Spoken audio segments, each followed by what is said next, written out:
Hey everybody, this is Catholic Dad video number 66.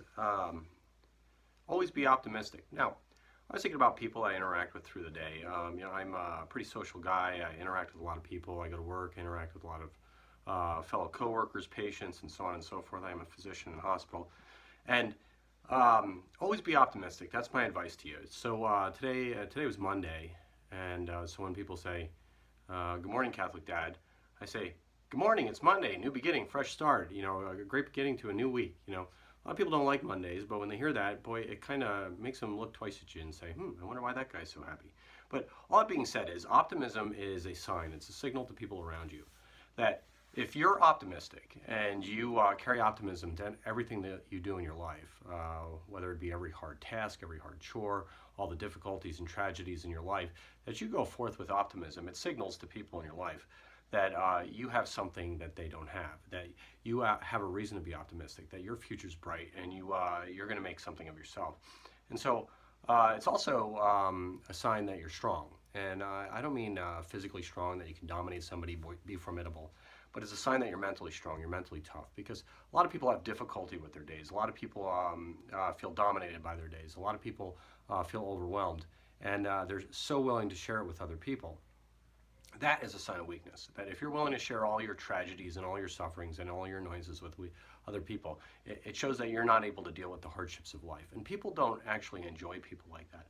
They enjoy people that are courageous and strong and tough and that always seem optimistic. And that kind of optimism, mind you, if you bring it to work, if you bring it into places that you have to spend most of your life, this is a good thing because optimism is contagious. It makes everybody feel better about what they're doing. And so you should always be optimistic, always be happy. So if you're at a job and there's a hard task to do, and somebody says, go clean the toilets or something like that, and instead of going, oh well, geez, I don't know, it's like, hey, Catholic Dad, you mind go cleaning the toilets? Sure, you need them done. Let me go get the stuff. I'll figure it out. No problem. You don't have to worry about it. I'll get it done, and I'll be right back, and you can give me a harder task. That's great with me. If you do that, and you do that all the time, with every difficult task, eventually you'll start getting tasks that are meaningful.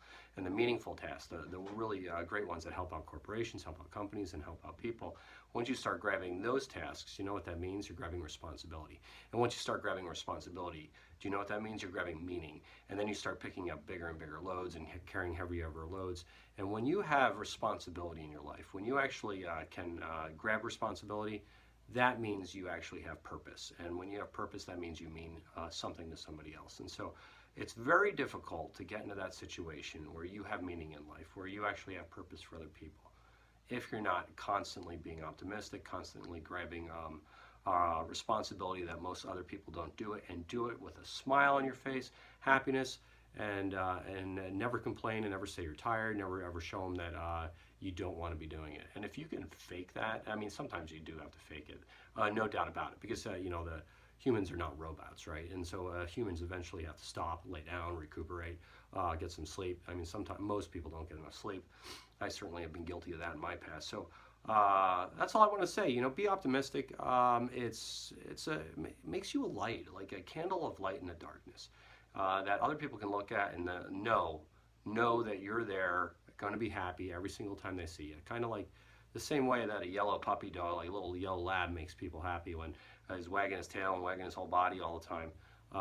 That you want to be that yellow lab. You want to be that light of happiness, that optimism. Like, just throw me the ball, boys. Just throw me the ball. That's all I want.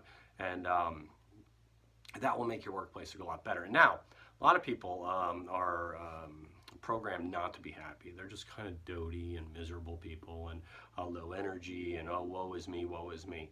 Well, let me give you some advice. Go and fake being happy for a solid 2 hours every single day, or something like that. Give yourself these tiny little tasks you can do, little packets of happiness that you can do. It doesn't have to be 2 hours. It has to be like small packets of happiness where usually you're doty, usually you're kind of annoyed, and then watch how people treat you differently. And I'm going to tell you this, doty people, they tend to be like poor posture, they tend to be, woe is me, dragging their feet. Like, just fake for 10 minutes, 20 minutes, 30 minutes, a day, right? Put your shoulders back, chin up, and just go in there and be happy and say, hey, can you clean the toilets? Yeah, absolutely, I can do that. That'd be, yeah, I'll get it done. Don't worry about it. I'll be back for a harder task later. Yeah, no worries. And never stop, never slow down, and that will make work meaningful to you, and you'll eventually rise to the top of any industry, any company. I don't care if it's Ford Motor Company, you will be the CEO one day if you can do that every day, all the time. So anyway, this is Catholic Dad signing off. Please like or subscribe if you like these videos, and share with your friends. Thank you.